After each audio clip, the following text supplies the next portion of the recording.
Bienvenida a este encuentro en el que vamos a hablar sobre liderazgo. Me hace muchísima ilusión que estés aquí. Yo soy Paula Calviño, soy astróloga, aplico la astrología a todo lo que tiene que ver con los talentos, las motivaciones, las tendencias naturales, dónde me crezco, dónde puedo desarrollarme plenamente, ¿no? En qué ambientes, en qué contextos, qué tendencias me representan de forma genuina y por lo tanto, cómo puedo liderar mejor mi vida. Esa es la idea, ¿no?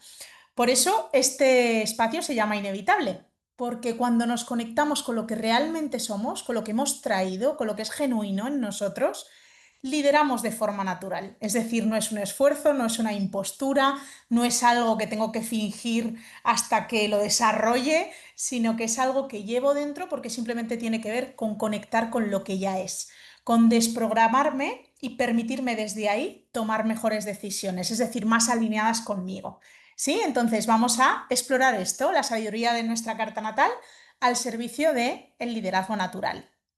Bien, ¿de qué va esto? Pues básicamente lo que quiero que tengamos más integrado cuando termine este espacio es que reconozcamos mejor la dirección interna que traemos y cómo conectar con ella con naturalidad, desde el poder. ¿Cómo podemos alinear el liderazgo con lo que es verdadero para nosotras? ¿Cómo puedes sostener tu expansión sin perderte o sin quemarte? ¿Vale? Porque muchas veces cuando conectamos con esa energía tan expansiva, podemos pasarnos de frenada, cuando realmente de lo que se trata es de vivir plenamente y hacerlo sostenible. Y vamos a reconocer el impulso creador que tenemos todos a través de nuestro sol natal, qué fuerza es la que nos habita y nos empuja a actuar a través de Marte y cómo podemos desarrollarnos desde la confianza y la fe en la vida teniendo en cuenta a Júpiter. Estos son tres arquetipos que todos tenemos en nuestra carta natal y si los reconocemos y entendemos cómo funcionamos a través de estas tendencias o de estos astros, podemos aplicar sus ventajas y su sabiduría en diferentes aspectos de la vida. Muy bien, pues bienvenida a Inevitable. Vamos a ello. Bien, ¿qué es el liderazgo? Hay muchas formas de entenderlo, muchas teorías, lo podemos abordar desde muchas perspectivas, la psicología, la mística, incluso la ciencia. Ahora, yo me quedo con estas tres pautas que creo que definen muy bien cómo vivir desde esa coherencia interna. Lo primero, de hecho, es eso, aprender a conectar a través de la autoindagación con esa voz que es genuina dentro de uno. Y ojo, porque todos venimos súper condicionados, es natural, forma parte del desarrollo humano. Todos hemos nacido en un contexto concreto, familiar, social, cultural, y desde ahí hemos aprendido que hay ciertas cosas que están bien, ciertas cosas que están mal, unas que son deseables y otras que mejor evitarlas. Y no siempre esto está asociado a la experiencia o a la lógica. ¿Por qué? Porque, por ejemplo, dentro del sistema familiar que cada uno de nosotros tenemos, hay ciertos comportamientos que se han premiado, otros que se han castigado, y no viene desde un lugar despierto y consciente. Muchas veces tiene que ver con el propio histórico familiar, con qué se ha quedado grabado en mi epigenética. Es decir, dentro de el círculo en el que me muevo, qué experiencias se han considerado deseables y cuáles se han considerado catastróficas. Y en base a eso vamos modulando, oye, en esta familia el emprendimiento, bien, guay, porque hemos tenido buenas experiencias con esto, pero en esta otra, no, mejor escoger trabajos seguros. O, por ejemplo, en este sistema familiar, el hecho de tener una pareja y comprometerse a largo plazo ha generado estabilidad, genial, pero en este otro ha supuesto un problema porque al final ha habido abandonos y quien se ha tenido que hacer cargo es, por ejemplo, la mujer de la familia.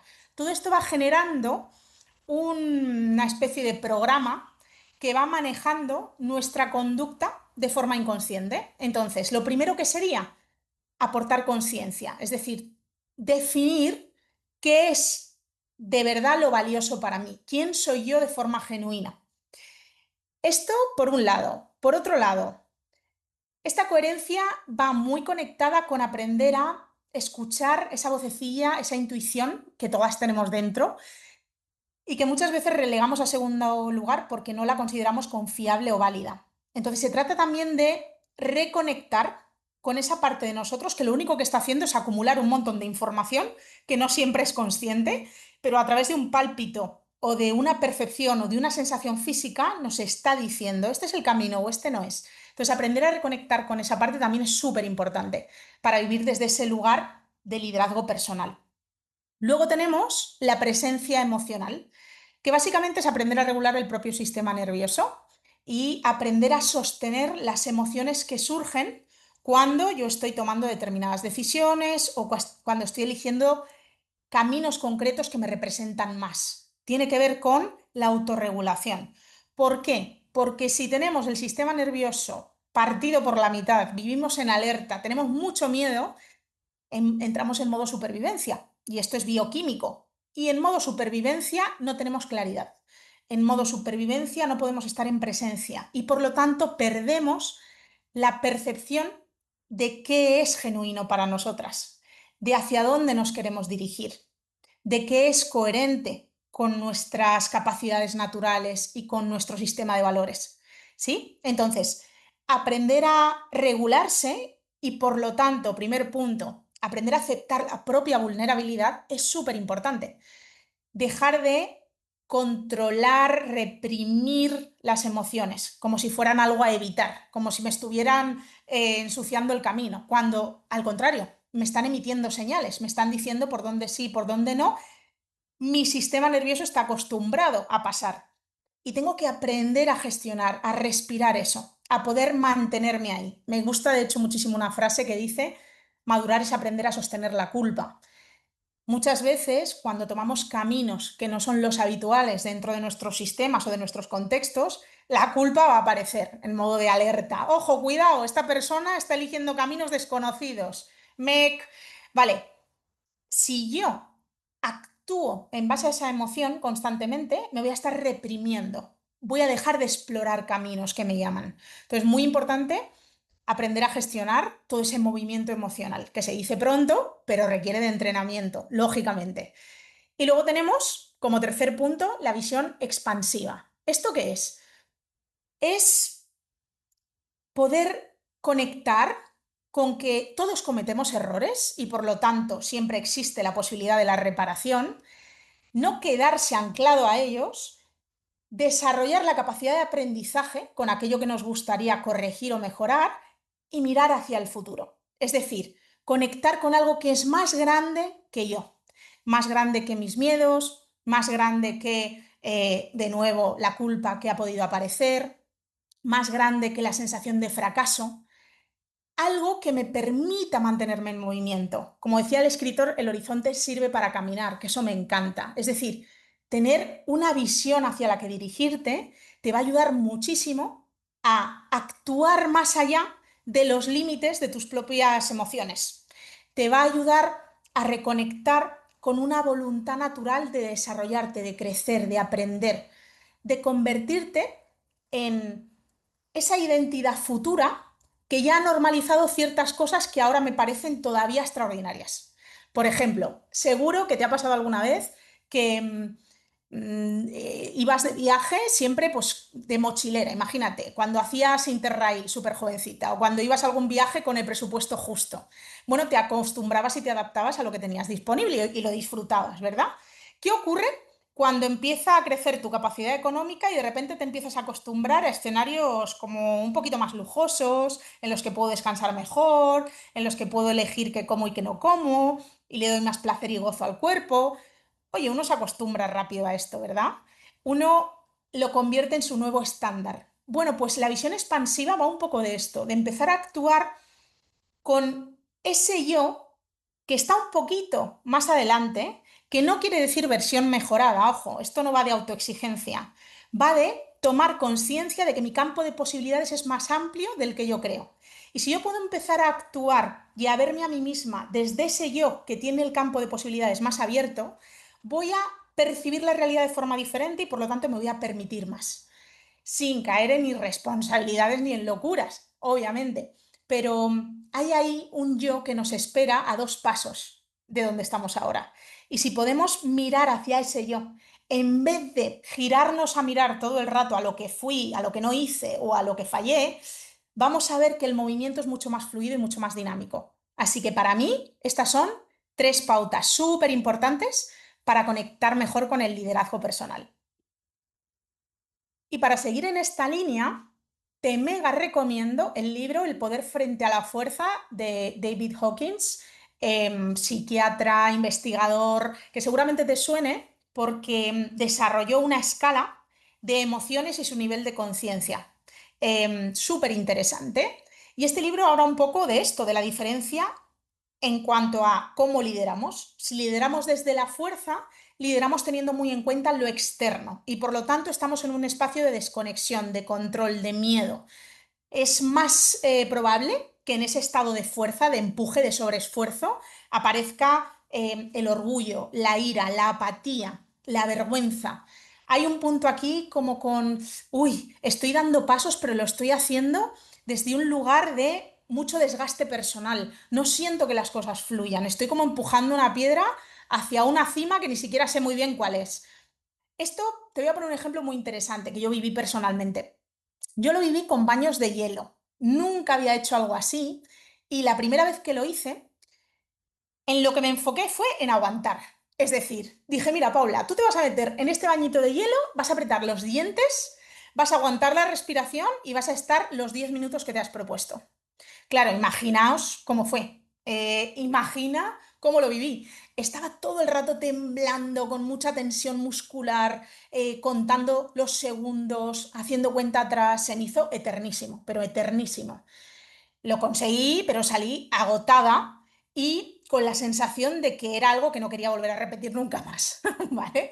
Desde la fuerza es que viví esta experiencia. Ahora, ¿qué me pasó la segunda vez que me expuse al frío con un baño de hielo?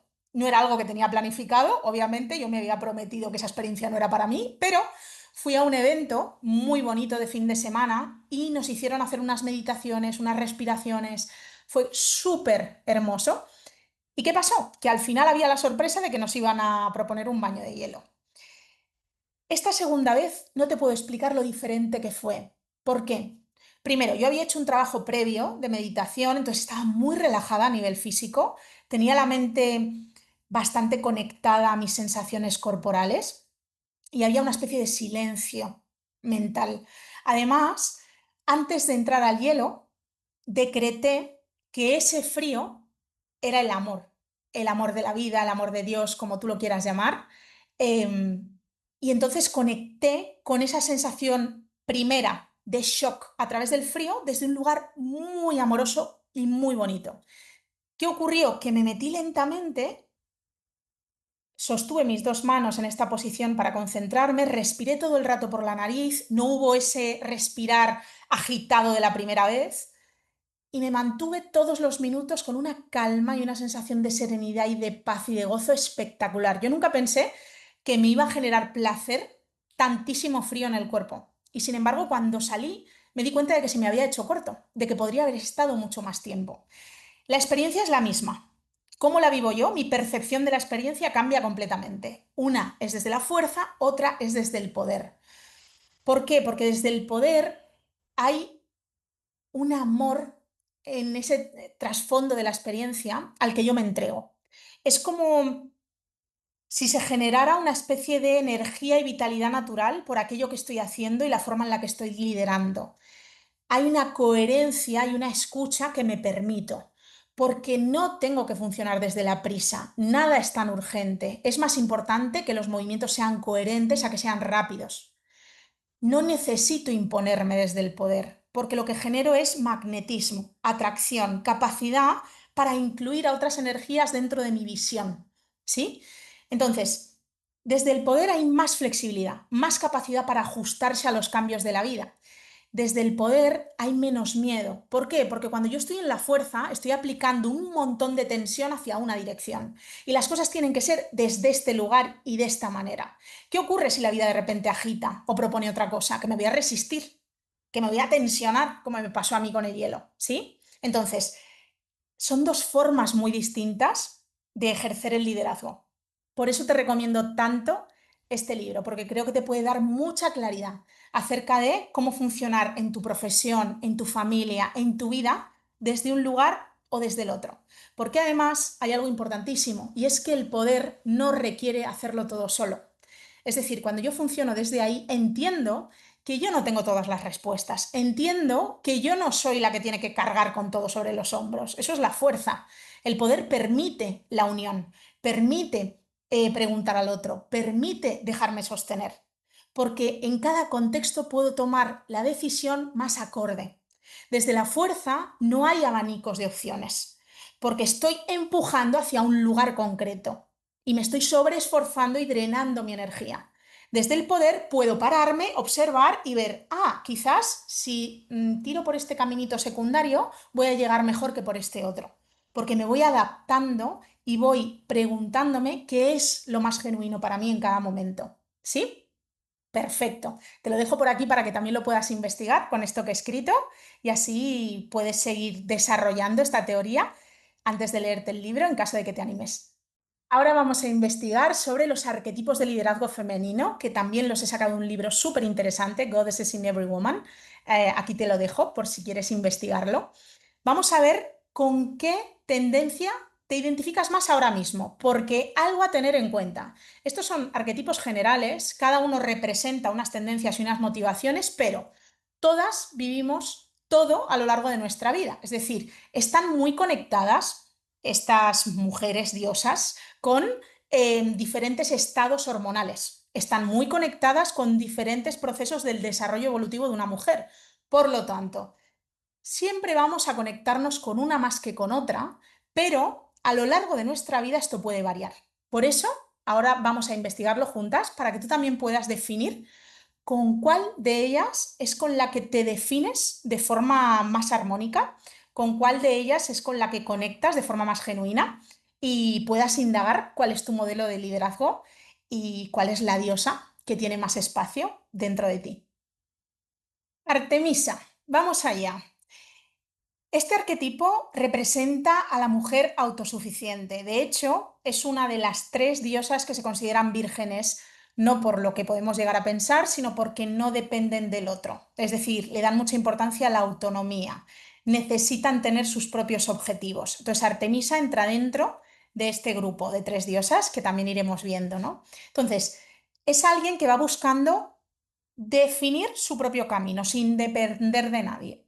De hecho, suele pasar que con respecto a la relación con la madre, esto no siempre se cumple, ¿no? Pero la forma en la que se crea y se desarrolla esta tendencia dentro de nosotras muchas veces viene apalancada por una relación con la madre en la que o la madre esperaba una hija más sumisa, más cariñosa, más receptiva y em, yo como hija rechazo eso y lo que quiero es ser fuerte, independiente y me mido con la madre, o considero yo a mi madre más apocada, menos conectada a la fuerza, más complaciente y rechazo esa visión de lo femenino. Entonces, el arquetipo de Artemisa se asocia mucho con el movimiento feminista actual porque es una mujer que tiene muy en cuenta la hermandad con otras mujeres. De hecho, Artemisa en su mitología ayudó a parir a su propia madre y entonces se consideraba también como una diosa a la que le podías pedir para reducir los dolores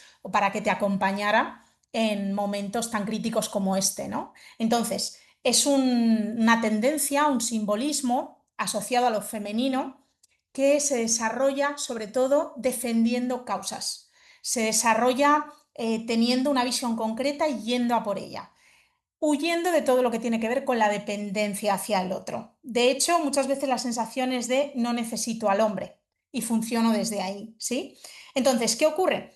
Que tiene una cosa muy positiva, tiene muchas, entre ellas poder marcar límites, saber hacia dónde me quiero dirigir, defender mi sistema de valores, la capacidad de funcionar bien con otras mujeres en equipo, el hecho de conectarme mucho con mi naturaleza y con la naturaleza. Al final Artemisa era la diosa de la caza y de la luna.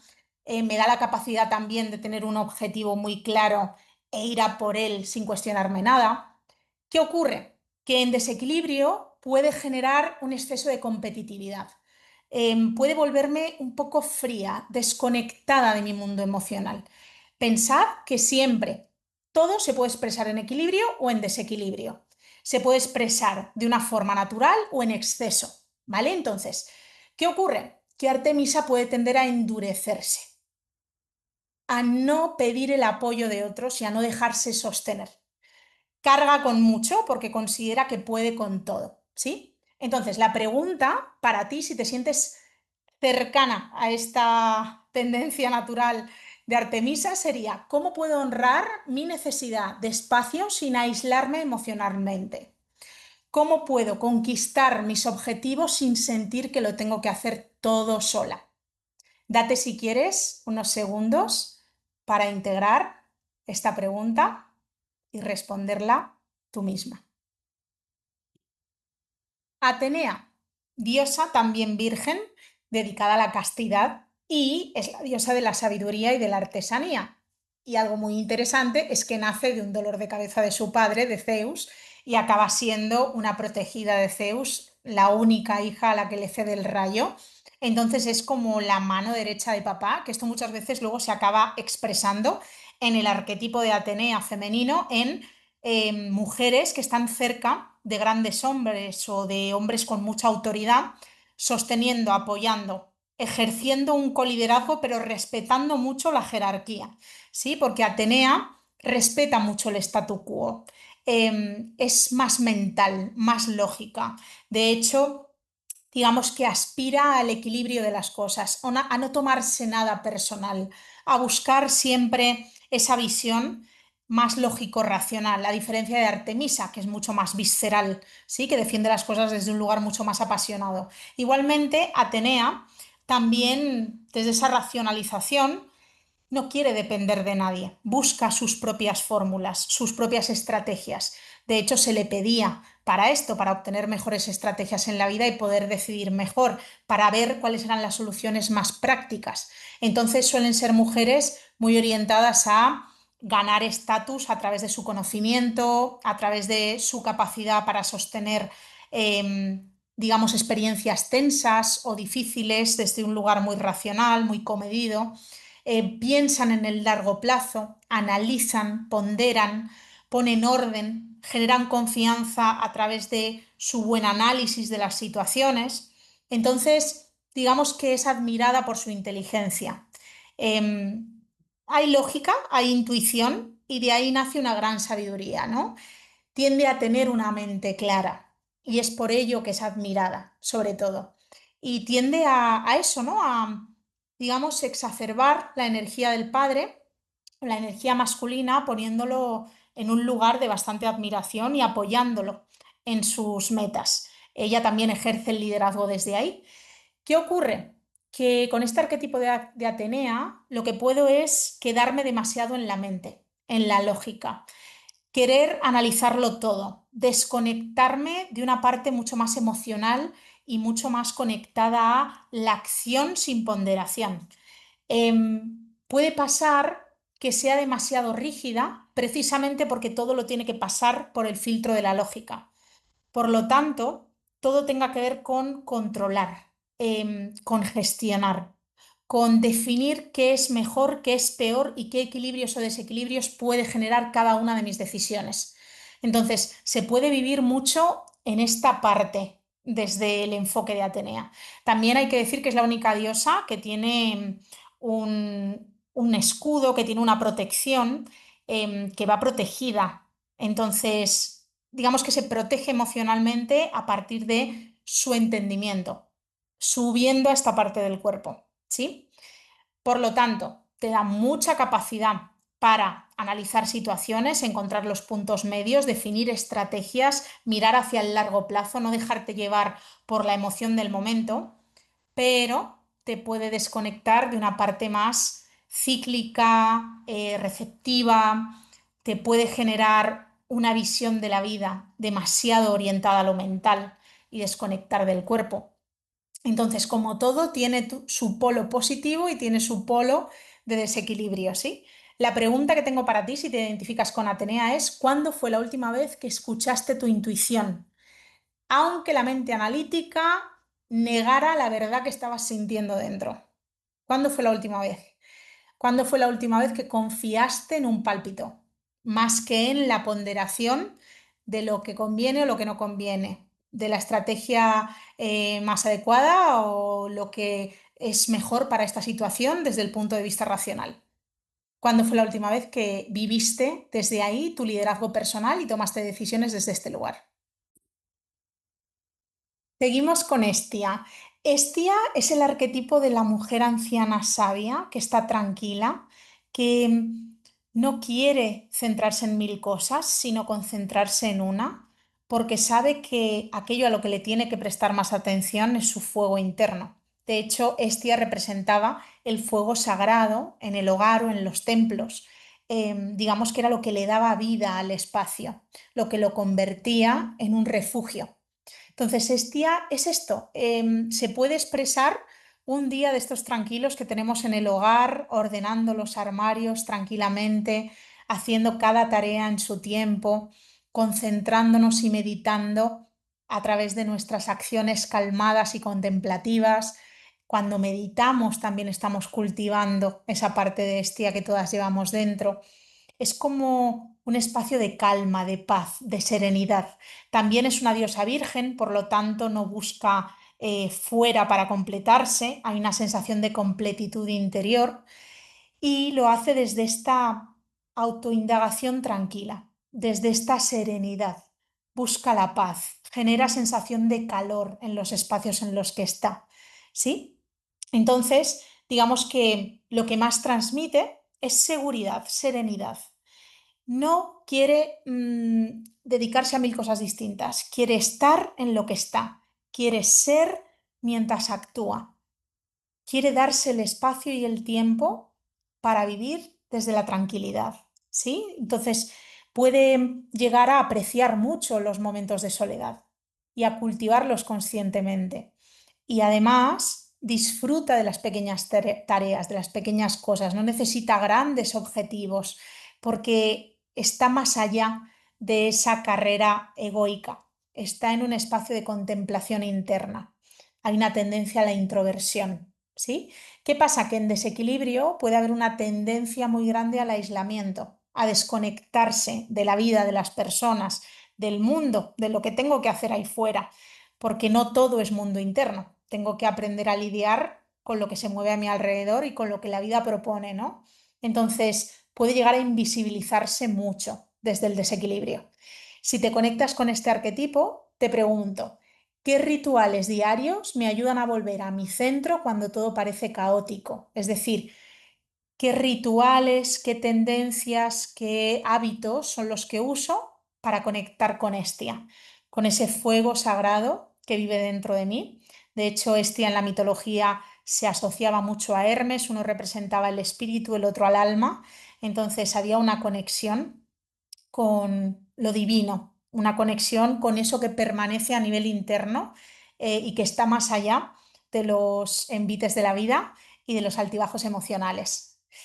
¿Cómo te conectas con Estia? Cuéntame, reflexiona y espero que te sirva. Era.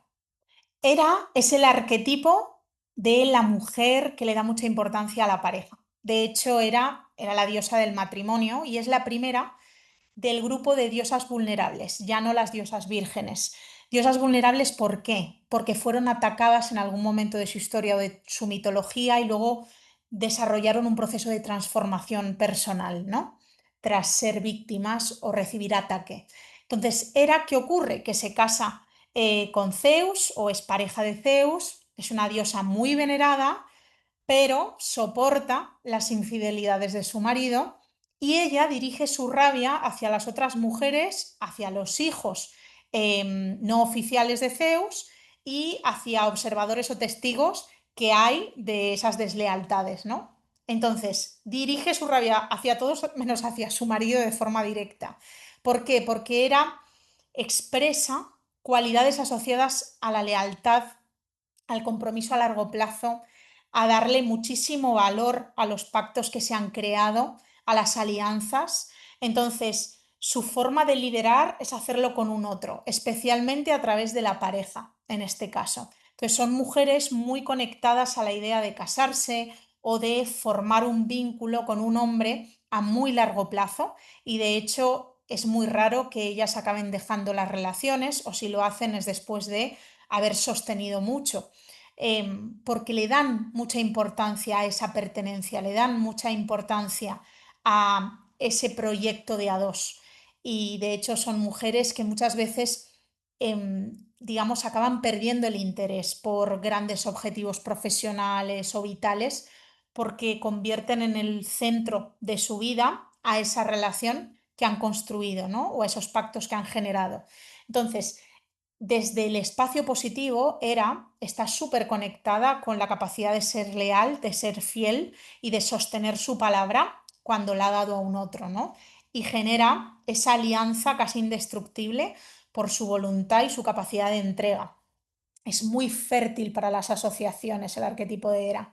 ¿Qué ocurre? Que en desequilibrio se aferra demasiado a esos vínculos o a esos pactos y hay una sensación de miedo a quedarse sola. Por lo tanto, puede haber una tendencia a sentir que vive desde el sacrificio por no generar una ruptura o por no quedarse sol. Por lo tanto, es muy importante que desde este arquetipo haya un equilibrio entre ese pacto y esa unión que he generado con un otro y el cuidado personal que yo me tengo que otorgar, porque si no era, en su desequilibrio también puede ser muy vengativa o puede acumular mucha frustración que acaba desarrollando pues cierta dominancia sobre otras personas simplemente porque se siente desconectada de su poder personal cuando el otro no la elige. Entonces necesita canalizar esa frustración hacia algún sitio. Por lo tanto, vamos a conectarnos con ERA desde ese lugar que nos ayuda a generar compromisos estables de todo tipo y alianzas duraderas.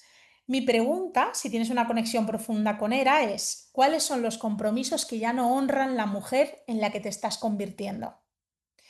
Quizás hay una revisión que toca realizar en esta área y si no, si estás profundamente comprometida e integrada con las alianzas que has creado, adelante, porque esto también es un superpoder y esa capacidad de generar compromisos a largo plazo y de ser leal merece todo el valor y merece todos los honores.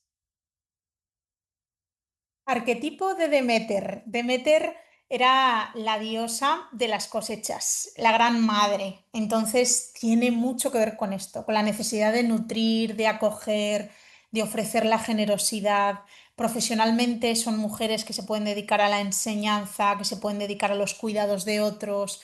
Hay una gran capacidad para sostener al otro y para maternarlo o para cuidarlo. Entonces, Demeter se expresa plenamente en los momentos en los que una mujer está deseando ser mamá o está cuidando o nutriendo a sus hijos. También Demeter se conecta muchísimo con la huerta, la naturaleza, la capacidad de obtener el propio alimento, las cosechas. Por lo tanto, una mujer que intenta ser autosuficiente, creando su propio huertito, cocinando lentamente, siendo anfitriona de su familia, generando esos espacios acogedores y de seguridad para los demás, nutriéndoles directamente a través de la comida que cocina. Todo esto está muy conectado con este arquetipo, ¿no? Entonces hay una profunda empatía, capacidad natural para adelantarse a las necesidades del otro. Entonces hay una función protectora que utiliza Demeter para ejercer su liderazgo.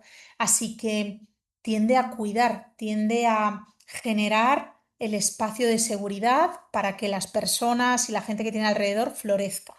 Y esto es muy positivo si no se lleva al desequilibrio, si no se lleva al exceso.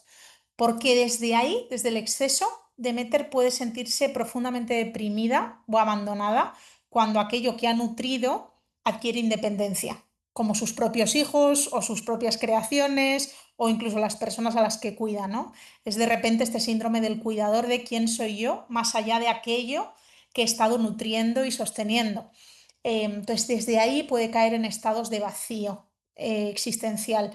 También hay que tener cuidado porque desde esa frustración puede sobreproteger, sobrecargar, adelantarse demasiado a las necesidades del otro y no escuchar las necesidades reales del otro, posicionándose como salvadora y como gran protectora, incluso cuando el otro ya no lo necesita o no lo requiere. ¿Sí? Entonces, la pregunta, si te conectas mucho con esta tendencia, sería, ¿dónde estoy cuidando en exceso y debilitando la autonomía de los demás o la mía propia?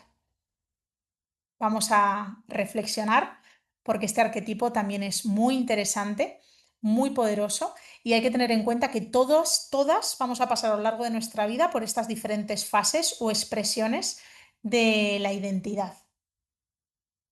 Perséfone. Perséfone es el arquetipo de la adolescente, de la joven doncella, es la hija de hecho de Deméter. Tiene una madre muy protectora y ella se deja proteger. Es la mujer que es mujer niña, que es inocente, que es complaciente, que funciona desde la tendencia de la niña buena. ¿Qué ocurre? Que cuando madura, se permite el proceso de maduración, Perséfone conecta lo visible con lo invisible. De hecho, ella era la reina de los subterráneos, fue raptada por Hades y acabó reinando sobre ese espacio que tenía que ver con el mundo de las almas. Entonces, tiene una cualidad muy conectada al inconsciente, a los sueños, a la psicología, a los arquetipos simbólicos. Por lo tanto, cuando se permiten la maduración, son grandes guías hacia esos espacios más sutiles. Son mujeres muy conectadas con la parte intuitiva, trascendente, y conectan lo material con lo inmaterial, lo visible con lo invisible, lo lógico con lo arquetípico. Así que, bueno, hay una receptividad natural en ellas, una capacidad de adaptarse al otro y de conectar, por lo tanto, con el otro para acompañarle a través de esas profundidades, pero tiene en desequilibrio la tendencia a perderse en el otro, perderse en su propia confusión, no tener claro qué es lo que quiere, no comprometerse de hecho con nada. Se puede quedar en esa versión niña-mujer que no acaba de hacerse cargo de su propia vida y que de alguna manera sigue esperando esa protección materna ante el mundo, ¿no? O ese cuidado especial del otro a lo largo de su vida. Por lo tanto, hay que tener cuidado con ese exceso de pasividad o de indecisión en pos de ser rescatada, salvada o ser sostenida por un arquetipo más poderoso o más conectado con la capacidad de proteger, como es Demeter, su madre en la mitología. Si tienes una tendencia a conectar con esto, mi pregunta sería, ¿en qué situaciones te estás adaptando? ¿Estás prostituyendo tu energía por miedo al conflicto, por miedo al rechazo? Desde ahí podemos tirar del hilo y ver si estás habitando esta tendencia desde ese lugar más orgánico y natural o desde el miedo a ser rechazada por el otro. Afrodita. Afrodita, la diosa del amor, representa el deseo, el poder creativo que surge de esa fuerza, de ese fuego interno, es la capacidad de seducir y de crear. La representa el gran magnetismo, su gran belleza, la capacidad de gozar. Es de las diosas la que pudo elegir con quién se quería casar y de hecho tuvo muchos otros amantes, aparte de su marido con el que no tuvo hijos. De hecho, se conoce mucho, ¿no? Su relación con el dios de la guerra, con Ares. Por eso se dice que del equilibrio entre la guerra y el amor surge la armonía. Entre la tensión y la fluidez surge la armonía, que fue uno de sus hijos. Entonces, desarrolla la capacidad de inspirar, de magnetizar. Es un deseo viviente. Es alguien muy conectado con su capacidad de generar deseo y de desear. Contagia entusiasmo desde ahí, aviva la pasión y tiene una gran capacidad creadora y creativa, pero no como Demeter, desde este lugar de nutrir, cuidar, sino desde un lugar conectado con el deseo, con la pasión, con el amor asociado al enamoramiento, eso que se genera cuando dos personas se eligen. Ahí surge mucho la energía de Afrodita. Entonces es la fuerza vital, seductora y creadora. ¿Qué ocurre? En desequilibrio puede tender a lo superficial, a no generar verdaderos compromisos porque hay una función más narcisista o autocomplaciente a través de la mirada del otro, ¿no? Entonces es importante entender que esa capacidad creadora que genera deseo y que aviva la pasión se puede enfocar desde un lugar bellísimo para una capacidad creativa brutal y se puede orientar mucho hacia el despertar de la sexualidad y hacia el despertar de la conexión con la vida a través del deseo, la energía sexual. Entonces, es una forma de liderar en la vida muy genuina, muy poderosa, que llama mucho la atención y que genera magnetismo del otro y por lo tanto puede seducir mucho, pero mal orientado desconecta del poder en el fondo. ¿Por qué? Porque estoy en la mirada del otro, en sentirme elegida, en sentirme deseada. ¿Sí? Perfecto. Si te conectas mucho con esta energía, que no es ni del grupo de las vírgenes ni del grupo de las vulnerables, es una energía diferente al resto de las diosas, te pregunto, ¿en qué contextos has apagado tu magnetismo por miedo a parecer demasiado intensa o provocadora? ¿Qué te surge ante esta pregunta? Bien. Una vez dicho esto, como todos tenemos estas diosas dentro o las experimentamos a lo largo de nuestra vida, ¿cómo podemos llamar a esos arquetipos dentro de nosotras, dependiendo de las circunstancias en las que estemos o del momento vital en el que nos encontremos? Bueno, pues aquí nos dan unas pautas en el libro que me gustan mucho. Artemisa le puedes pedir que te mantenga centrada en tu objetivo. A Atenea le puedes pedir ayuda para que te ayude a pensar con claridad sobre una circunstancia o una situación que estés atravesando. A Estia le puedes pedir que te honre con la presencia, con la paz y con la serenidad. A Hera que te acompañe a la hora de comprometerte, de ser fiel, de ser leal, de crear una asociación. A Deméter le puedes pedir que te enseñe a ser paciente y generosa y a ser una buena madre nutridora, ya sea de tus hijos o de tus proyectos o creaciones. A Perséfone le puedes indicar que necesitas abrirte más, sentirte más receptiva, estar más en contacto con la apertura de corazón y la inocencia. Y a Afrodita la puedes llamar para conectarte con el amor, con el disfrute y con el deseo. Espero que te sirva porque todas ellas eres tú. Vamos a lo interesante, a la astrología, que todas estábamos esperando este momento, porque sí, en nuestra carta natal aparecen ciertos arquetipos, astros, que representan, digamos, tendencias relacionadas con el liderazgo. Ahora, ¿qué es la astrología? Básicamente es el estudio de lo único que es constante para el humano, el movimiento de los astros. El sol va a salir todos los días, la luna siempre está por ahí danzando incluso cuando no se la ve de noche y los cielos se repiten. ¿Por qué? Porque los movimientos de los astros son cíclicos y repetitivos.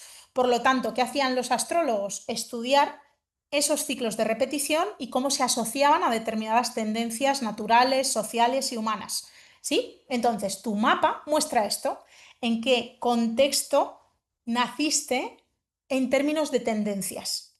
Es decir, dependiendo del cielo, lugar, hora en el que yo nazca, va a haber una serie de motivaciones, va a haber una serie de conexiones a nivel psicológico, emocional, espiritual. Entonces, lo que vamos a ver es eso. Dentro de ese mapa que te representa a ti, tres de los arquetipos que se pueden asociar al liderazgo. Vamos allá. ¿Desde dónde actúas con estos tres arquetipos que voy a presentar? Esto ya es una reflexión personal, lo vimos al principio, poder o fuerza. El sol, ¿qué es el sol? Representa el centro de la conciencia. Estaban como principales en la antigua astrología el sol, que era el dios, y la luna, que era la diosa. Son los dos astros que más nos influyen en la Tierra. Eso todos lo tenemos claro desde hace milenios. Entonces, el sol representa esa identidad central que habla de aquello en lo que yo brillo, aquello en lo que ocupo más espacio, talentos que son visibles, honores que puedo recibir. Por lo tanto, se asocia a un tipo de liderazgo más asociado a la autenticidad, a la capacidad de autoexpresión, a mi tendencia a proyectar mi identidad en una obra, en creaciones. Por lo tanto, ¿cómo se expresa? Pues viviendo desde ese lugar auténtico y genuino y no desde un rol impuesto o desde los condicionamientos externos. Habla de una capacidad de generar magnetismo, generar atracción, precisamente por funcionar desde el corazón, porque el sol representa eso, el corazón como órgano vital y como eje centralizador de energía que acaba impulsando la vitalidad por todo el cuerpo. ¿Sí? Entonces, cuando yo funciono desde ese lugar, genero energía a mi alrededor, inspiro a los otros. Además, también tiene que ver con conectar con esa visión que es única, propia, personal, que surge de mí de forma genuina y auténtica. Voy a hablar mucho de estos dos términos, auténtico y genuino, porque está muy conectado con este arquetipo solar. Tiene que ver con la capacidad de conectarme con mi visión, la mía, no la del otro, y con darme protagonismo, con liderar mi vida y mis proyectos desde esa función solar que me permite el brillo, me permite ocupar espacio, me permite honrar mi propia existencia. Piensa en lo que hace el sol para la tierra, genera vida, permite la vida. Pues esto es la conciencia solar, es lo que de verdad me conecta con la vitalidad, con una energía que se renueva. Cuando estoy en el sol no me falta vitalidad ni energía, porque es algo que pasa a través de mí, que doy al mundo y que vuelvo a obtener. Es un movimiento circular y constante, ¿sí? Entonces, ¿cuándo se da este liderazgo solar? Pues cuando emprendo proyectos o cualquier tipo de experiencia o camino que de verdad se asocia a mi visión única de las cosas. Cuando no se deja llevar por las tendencias generales, por las modas, por la visión del otro, por la plantilla predefinida de otro. ¿Sí? También tiene que ver con aquello que se asocia al reconocimiento de los logros. Entonces, cuando yo tomo conciencia de mis logros personales y me pongo la medallita, estoy también en ese espacio solar de liderazgo. Todo lo que tenga que ver con el orgullo, con la falsa modestia, es una expresión pobre del sol en nuestra carta natal.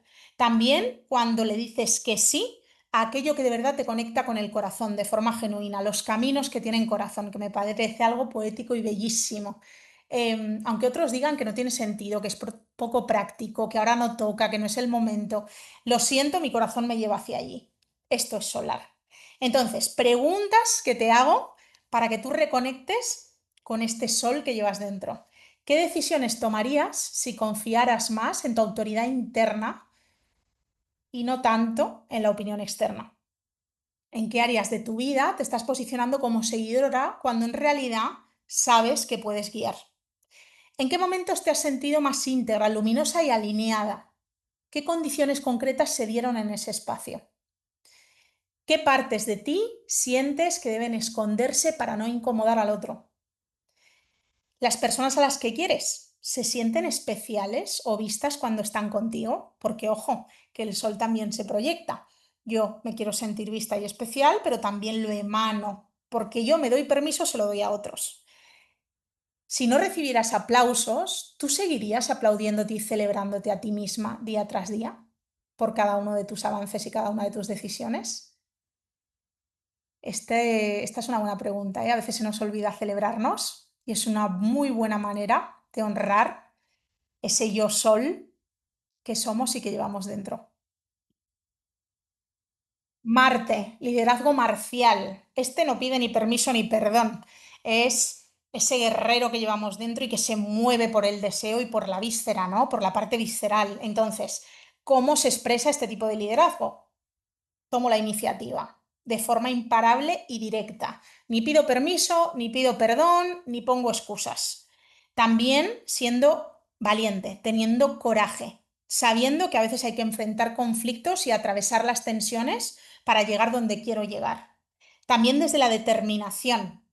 Cuando tomo una decisión, voy a por ella directamente, actúo, no sobrepienso, no le doy mil vueltas, no lo pondero 150 veces, voy hacia ello, aunque suponga cierta incomodidad. También tiene que ver con la claridad. Marte es energía pura, sin destilar y sin filtrar. Es la pureza auténtica. Esto es así porque lo siento así y por lo tanto me muevo desde ese lugar. También es la dirección con foco. Tiene que ver con la flecha que va en una dirección, no en 50. Por lo tanto, voy hacia donde me dirige mi impulso. Y por último, también tiene que ver con esta capacidad para ser la primera, para iniciar, para abrir camino. Cuando otros todavía se están preguntando si ese camino es bueno o malo, yo ya estoy abriendo las zarzas y metiéndome hacia donde me dirige mi visión. ¿Sí? Entonces tiene que ver con esa capacidad de ser pionera, de atreverse la primera. Situaciones en las que se da esto, pues cuando defiendes tus límites, cuando te posicionas sin exceso en la justificación, cuando priorizas lo que sabes que es genuino para ti, importante para ti, sabiendo que no va a ser la acción más perfecta ni la más meditada, pero sí te va a mantener en movimiento. Es decir, Marte prioriza la acción sobre la perfección. Además, también implica que tú te mueves antes de que tu contexto esté preparado. Es decir, si tú eres un líder marcial, una lideresa marcial, no vas a esperar a que el equipo, a que las personas de alrededor te digan, sí, adelante, tienes mi permiso, o lo entiendan o estén preparadas, porque tú vas a iniciar el movimiento antes. Bien, también algo importante con Marte tiene que ver con sostener la postura que uno tiene. No habla esto de convertirse de repente en la persona más cabezota del reino, sino sabiendo que defendiendo cierta visión consigues llegar donde quieres llegar. Por lo tanto, esto implica tener conversaciones difíciles, caer a veces en ciertas tensiones, no ser complaciente. Marcial y complaciente no van de la mano, son opuestos. También tiene que ver con tomar decisiones rápidas cuando se necesitan, cuando la situación requiere de ese liderazgo que no sobrepiensa, que ejecuta y luego perfecciona. Preguntas que te quiero hacer para ver cómo te llevas con este Marte interno. ¿Qué relación tienes con tu ira? ¿Te permites marcar territorio o la reprimes para evitar confrontaciones? ¿Sientes que actuar sin dudar es peligroso o egoísta? ¿En qué áreas de tu vida estás forzando resultados, empujando en exceso? Porque Marte también se puede vivir desde la fuerza, desde el empuje constante. ¿Qué deseo estás posponiendo por no querer ser percibida como agresiva o demandante? ¿Y dónde estás reaccionando por impulso o entrando en lucha cuando lo que realmente necesitas es pausa, conexión y estrategia? Aquí hacemos preguntas tanto por defecto como por exceso, para que tú veas cómo te sitúas conectando con este arquetipo marcial, que también forma parte de tu personalidad, que todas llevamos dentro y que nos ayuda a ejecutar desde ese liderazgo natural. Júpiter, la capacidad de recibir de la vida, la capacidad de conectar con la fe, de tener una visión, una cosmovisión que me guíe. ¿Cómo funciona este tipo de liderazgo? ¿Cómo se expresa? Bueno, pues tiene que ver con tu capacidad para ver el panorama completo, para ver hacia dónde te diriges a largo plazo, proyectarte desde ese mirar más allá de ti misma, ahora mismo, ¿no? Mirar hacia ese futuro, hacia ese horizonte del que hablábamos antes. Tiene que ver también con contagiar entusiasmo, visión, confianza en el futuro. Júpiter se asocia mucho al optimismo, a visualizar que los caminos se abren, inspirar a los demás con ese entusiasmo natural que me moviliza y me conecta con esa capacidad de ver lo que todavía no está hecho, no está materializado. También tiene que ver con la fe, con precisamente darle espacio a esa visión y moverte desde esa confianza interna de poder alcanzarla, de poder definir un camino que te lleve hacia ese lugar, ¿no? Entonces, creces más allá de lo conocido, te expandes más allá de lo cómodo, te desarrollas, buscas las maneras de aprender más, de conocer más, de expandir tu cosmovisión y tu perspectiva para enriquecer tu propio camino. Desde ahí también se genera una generosidad natural.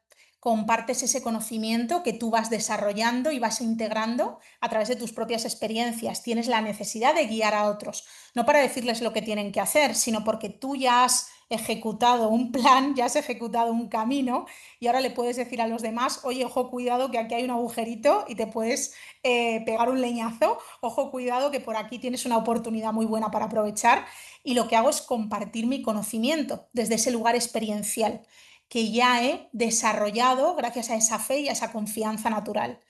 Tiene que ver también con la integridad filosófica, tener unos principios sólidos, no desde lo que conviene ahora, lo que me han dicho que es más interesante, lo que está ahora más en boga. No, no, no. Estos son mis principios y me rijo por ellos. Hay que tener cuidado con el dogmatismo desde lo jupiterino, pero sí que es verdad que te ayuda a moverte desde esa base sólida. moral interna, que define qué va contigo y qué no va contigo. Situaciones concretas en las que se expresa. Cuando eliges oportunidades que expanden tu mundo, incluso aunque aparezca el miedo, haya vértigo y no sepas muy bien hacia dónde vas. Cuando compartes tu sabiduría sin esperar reconocimiento, simplemente porque te nace de forma genuina y sabiendo que es una semilla que tú plantas y que en algún momento crecerá. Cuando priorizas precisamente tus valores y tu visión por encima de lo que se considera más rentable, más estratégico, mejor ahora mismo, porque yo sé hacia dónde me dirijo, tengo una cosmovisión concreta. Entonces creo desde ahí, me muevo desde ahí, lidero desde ahí, inspiro desde ahí. Y cuando sirves de puente entre culturas, entre ideas, entre generaciones, entre mundos, cuando inspiras conectando diferentes conocimientos y creando una nueva perspectiva.